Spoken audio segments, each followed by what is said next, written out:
Al-aqlus salim fil jismis salim. Di Artinya dalam akal yang sehat terdapat jiwa yang yang sehat. Makanya Rasul mengajarkan apa? Iktani khamsan qabla khamsin.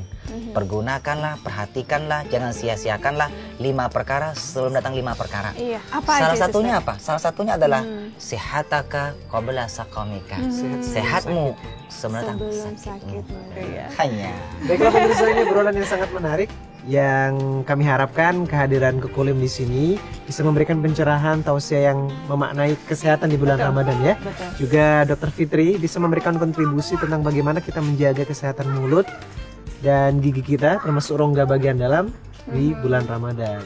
Sebenarnya cara untuk menjaga kebersihan gigi dan mulut ini sangat sederhana, sangat murah dan sangat mudah. Cukup dengan sikat gigi 2 kali sehari, pagi hari. Nah, mungkin pada saat bulan puasa bisa ditambah kali mungkin 3 kali ya Koko ya. Setelah buka puasa, kemudian sebelum tidur dan setelah sahur. Cuman mungkin ada yang pengen rajin gitu Koko ya, setiap sholat Dia pengen gosok sikat gigi. gigi. Nah, Itu memang hukumnya makruh ya, dibenci oleh Allah. Kenapa? Ketika kita menggosok gigi di bulan puasa, takut tersentuh gigi yang berlubang dan sebagian mengeluarkan darah. Di samping itu, ketika kita pakai pasta gigi umpamanya, di sana kan mengandung sebuah Ada yang aroma kan, tertelan juga takut ya. tertelan bisa membatalkan puasa. Makanya Islam berhati-hati, di sana hukumnya dibenci, makruh namanya. Orang yang berpuasa mulutnya bau, tapi nanti pada hari kiamat orang yang suka berpuasa mulutnya wanginya luar biasa bagaikan seperti kasturi. kasturi ya. Nah, kalau tidak salah, Rasulullah SAW juga pernah ya memerintahkan atau mengajak umat Islam untuk menjaga kesehatan gigi dan mulutnya ya. Di dalam sebuah riwayat, Rasulullah pernah mengatakan, salah satun faridatun alayya wa sunnatul lakum. Ada 3 perkara yang diwajibkan atasku, kata Rasulullah. Sunnah bagi umatku. Wajib atas Rasulullah, wajib dikerjakan dapat pahala. Kalau beliau tinggalkan berdosa. Wa sunnatul lakum, sunnah bagi umatnya. Kalau kita kerjakan dapat pahala, kita tinggalkan tidak berdosa. Apa itu? Pertama adalah qiyamul lail, sholat tahajud. Rasulullah wajib, kita mah sunnah. Yang kedua apa? Al-witru, sholat witir. Dan yang ketiga apa? As-siwak.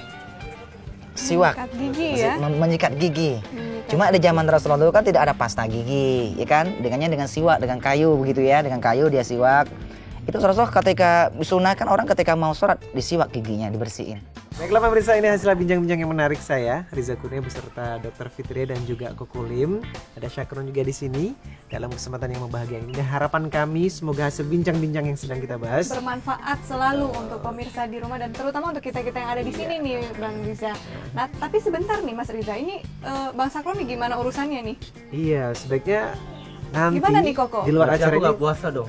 Nah, ini gimana nih Koko? kesimpulannya Saya serahin adalah sama Koko aja deh. kalau dilanjutin puasanya juga sayang karena sudah berdusta, nggak dapat pahalanya Jadi dikasihan. buka aja nih. Disuruh, iya. Buka aja dong aku. Kan tadi sudah batal puasanya belum? Ya udah batal. Sudah ke belakang tadi, udah minum. Udah minum, padahal penjelasan Koko tadi denger Nggak nggak apa-apa. sih? Puasa. Nggak apa-apa, nanti Bang Sukron kan begini, puasa Ramadan itu kan untuk orang yang beriman. Berarti belum Ya ayyuhalladzina amanu, wahai orang yang beriman, kewajiban kalian berpuasa. Bukan ya panggil, bukan orang yang agama Islam, tapi orang yang beriman. orang yang beriman. Karena orang yang beragama Islam belum tentu beriman. Tapi orang yang beriman sudah pasti Beriman beragama sama. Islam. Berarti belum masuk beriman nih, bahaya. Waduh, nanti setelah ini kursus sama tapi Koko. insya Allah setelah Supaya acara memahami. ini insya Allah akan berpuasa diganti pada hari yang lain ya Bang Sukron ya. Baiklah pemirsa, jangan kemana-mana karena sesaat lagi akan ada pembahasan yang lebih menarik yang nanti akan disampaikan oleh Kokolim. Saya Riza Kurnia bersama Dr. Fitri akan selalu ada dalam acara Halo Bu Dokter.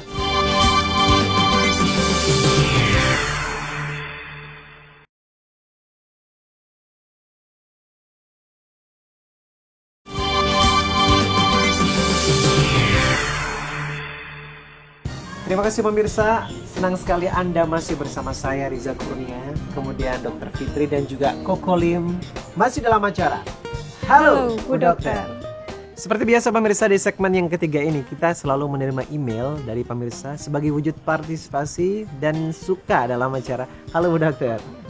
Baik Kokolim, ada email dari Ibu Lucy dari Palembang. Ya, Silakan silakan beruntung dibaca. untuk menyapa dulu. Kita sapa dulu ya. Iya. Halo Bu Lucy. Ya, assalamualaikum Bu Lucy. Mudah-mudahan nonton acara kita ya. Bu Lucy Iya, hari tentunya ini, ya. mudah-mudahan ditunggu ya acara Ya. kita ya. Halo Bu Dokter. Halo juga. Ibu Lucy. Semoga sehat selalu Ibu Lucy. Iya, assalamualaikum warahmatullahi wabarakatuh. Waalaikumsalam warahmatullahi Saya Bu Lucy dari Palembang.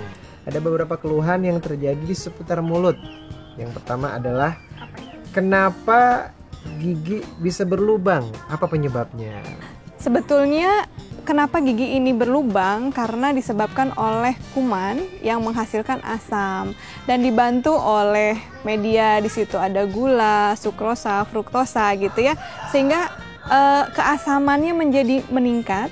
Nah, gigi itu ada bagian kerasnya ya, bagian email, dentin. Nah, ini sensitif ya, Mbak Riza, terhadap perubahan asam.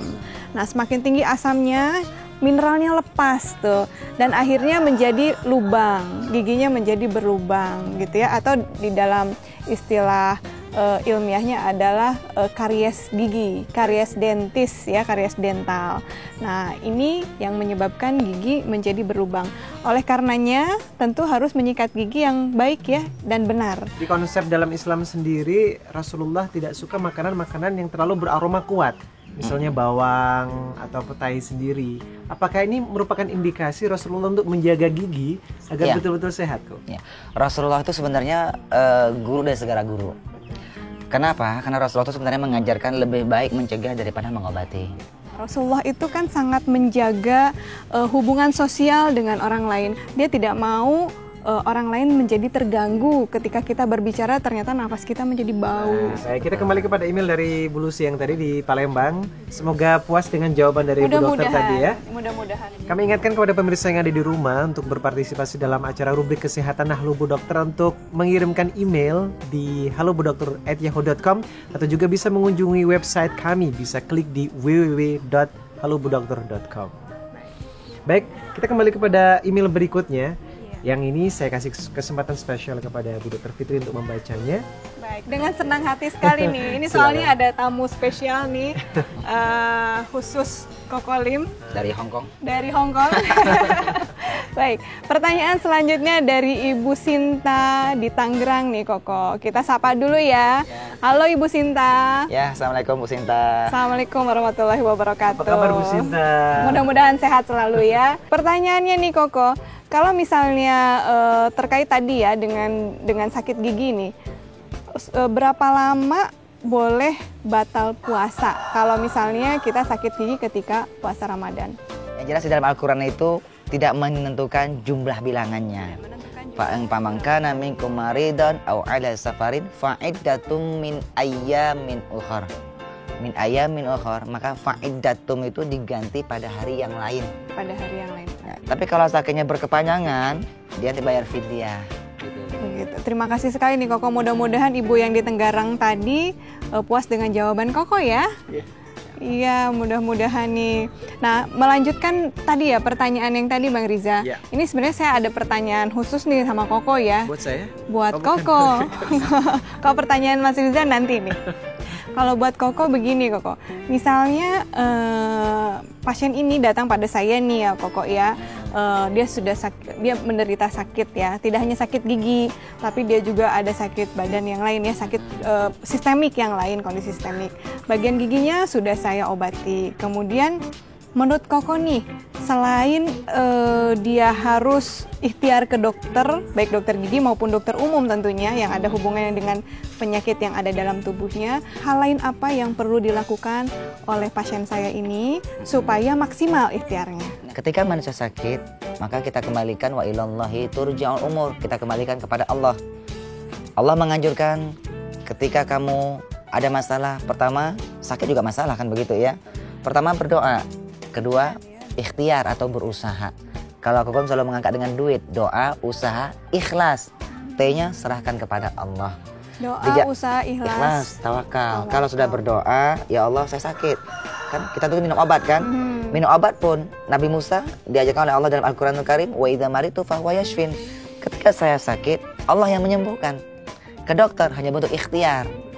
Kan kata Rasul setiap penyakit itu mesti ada obatnya. Makanya manusia disuruh ikhtiar. Ketemu obatnya sembuh kata Rasulullah. Baik, kalau kita kembali kepada kesehatan mulut dan gigi di bulan Ramadan, bau mulut kan sangat berpengaruh kok. Jadi ada seseorang yang setelah menjaga kebersihan mulutnya secara maksimal, gosok gigi rajin, kemudian menggunakan obat kumur juga baik sesuai dengan yang sudah ada. tapi ketika bulan Ramadan juga mulutnya berbau. Kalau Bu Dokter terlebih dahulu memberikan tanggapan demikian, apakah hal itu wajar? Ya, intinya begini Mas Rida, kalau misalnya ternyata saya sudah melakukan sikat gigi seperti yang dianjurkan, Betul. gitu ya, kemudian sudah memakai obat kumur katanya dengan sesuai aturan pakainya. Mungkin begini, kalau kenapa dia masih bau mulut, yang perlu diingat penyebab dari bau mulut itu 90% disebabkan karena kelainan atau kondisi di dalam rongga mulut. 90%. Dalam ya? Nggak, di dalam rongga mulut 90%. Nah, kita harus mengecek ke dokter gigi apakah ada gigi yang berlubang, Koko, kemudian apakah ada sisa akar atau adakah karang gigi. Nah, ini semua menyebabkan bau mulut. Kenapa? Karena kondisi-kondisi tersebut banyak tersimpan bakteri di dalamnya, terutama bakteri yang anaerob atau bakteri yang tidak bisa hidup kalau ada oksigen. Bakteri ini dia akan memproduksi gas yang berbau. Nah, makanya dia masih merasa bau mulut. Nah, Kalau ada statement orang yang mengatakan karena kita tidak ada makanan yang dimakan, itulah yang membuat kita nafasnya bau. mungkin bukan tidak ada makanan yang dimakan, tetapi karena mungkin asam lambungnya yang meningkat ya, misalnya telat makan gitu ya. Jadi ada reflux gitu ya, sendawa yang akhirnya menyebabkan bau mulutnya jadi kurang sedap gitu. Nah, tadi pertanyaan yang selanjutnya ini bagaimana menangani bau mulut pada saat bulan puasa ya? Betul sekali. Nah, tentunya tetap yang pertama menjaga kesehatan gigi dan mulut ini dengan cara sikat gigi ya Koko ya.